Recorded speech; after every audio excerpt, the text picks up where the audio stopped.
عام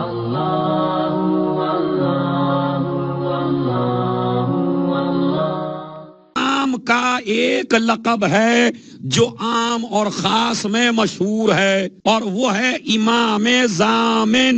کیا کہتے ہیں؟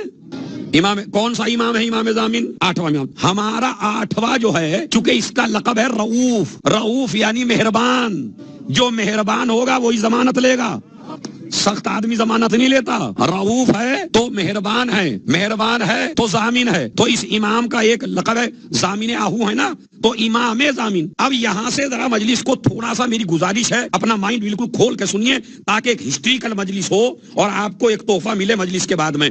سنیے بھائی جوانوں، جب ہم سفر پہ جاتے ہیں تو ہماری ماں بہنیں ہرے کپڑے میں کچھ پیسہ رکھ کے ہمارے بازو پہ باندھتے ہیں، تو اس کو کیا کہتے ہیں؟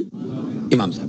مگر اس پہ ایک اعتراض ہے، اور وہ اعتراض سنیے کیا ہے، کہ یہ جو پیسہ بندھا ہے یہ بدعت ہے، اور یہ جو بازو پہ باندھتے ہیں یہ بدعت ہے۔ اور کیوں بدعت ہے؟ کہا اس لیے کہ یہ پیسے کو امام ضامن کہہ رہے ہیں۔ اچھا، ہو بھی رہی ہے کچھ مسٹیک ہم سے، اپنی مسٹیک کو دور کرنے کا بہترین طریقہ مجلس ہے، چونکہ مجلس کلاس ہے، کلاس کا کام ہے جہالت دور کرنا۔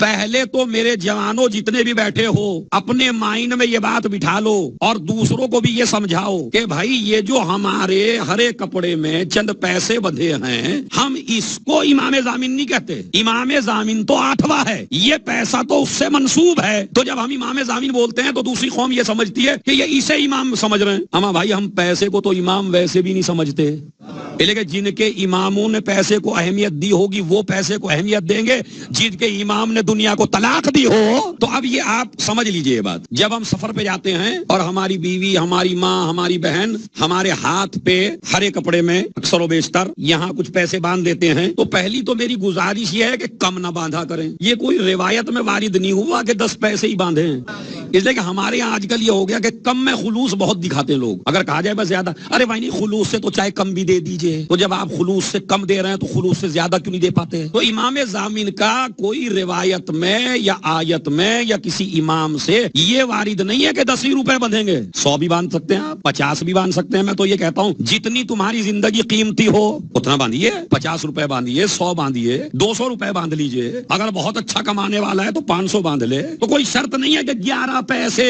یا 10 پیسے ہی بندھیں گے۔ تو جب یہ بندھیں تو یہ امام ضامن نہیں ہے، یہ تو امام کے نام کا ہم نے پیسہ باندھا ہے تاکہ اس پیسے کو دیکھیں امام یاد آئیں۔ سمجھ رہے؟ تو امام ضامن یہ پیسہ نہیں ہے۔ میری بات سمجھ رہے ہیں آپ یا نہیں سمجھ رہے ہیں؟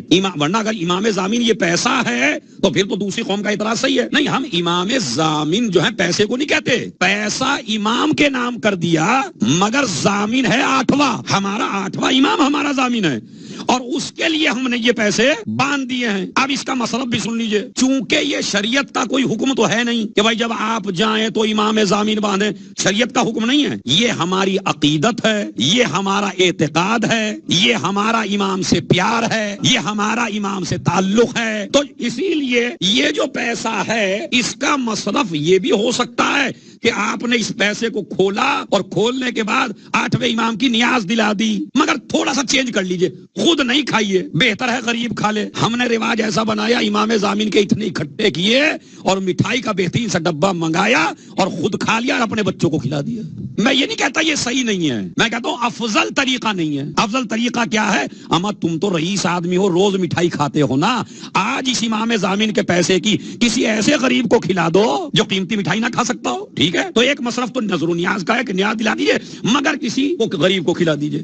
اگر نظر بھی نہیں دینا چاہیں تو اس پیسے کو آپ کسی سید کو بھی دے سکتے ہیں، غیر سید کو بھی دے سکتے ہیں، اس لیے کہ رقم شرعی تو ہے نہیں کہ جس میں سادات غیر سادات کی شرط ہو۔ یہ پیسہ منسوب ہو گیا 8ویں امام سے، اب امام کا یہ پیسہ سید کو بھی دے سکتے ہیں اور غیر سید کو بھی دے سکتے ہیں، تو 2 مصرف ہو گئے۔ تیسرا مصرف یہ ہے کہ امام ضامن کا پیسہ اکٹھا کر کے کسی شیعہ کے بچے کو دے دیجئے جس کے ماں باپ کے پاس فیس دینے کا پیسہ نہ ہو۔ خدا کی قسم، امام ضامن سے تمہارے اگر ایک بچہ جہالت سے نکال کر عالم بن جائے تو تمہاری یہاں کی زندگی بھی محفوظ ہے اور تمہاری وہاں کی زندگی بھی محفوظ۔ تو کسی غریب کو بھی دے سکتے ہیں، نظر و نیاز کسی غریب کو بھی کھلا سکتے ہیں، ایک بچے کی فیس بھی بھر سکتے ہیں۔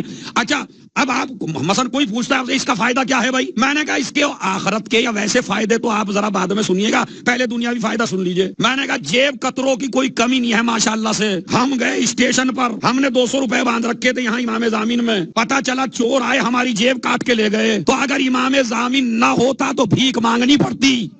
یہ امام زامین کے پیسے کا کمال ہے کہ دوسرے آدمی سے بھیک مانگنے سے بچا لیا۔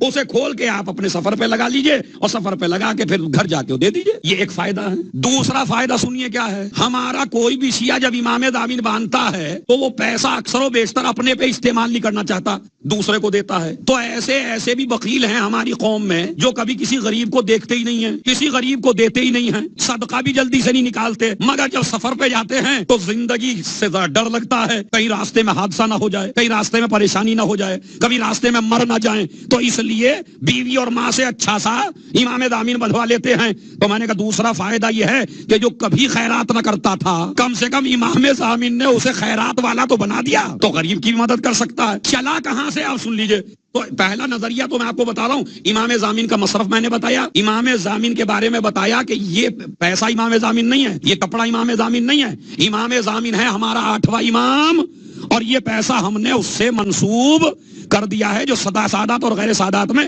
خرچ ہو سکتا ہے۔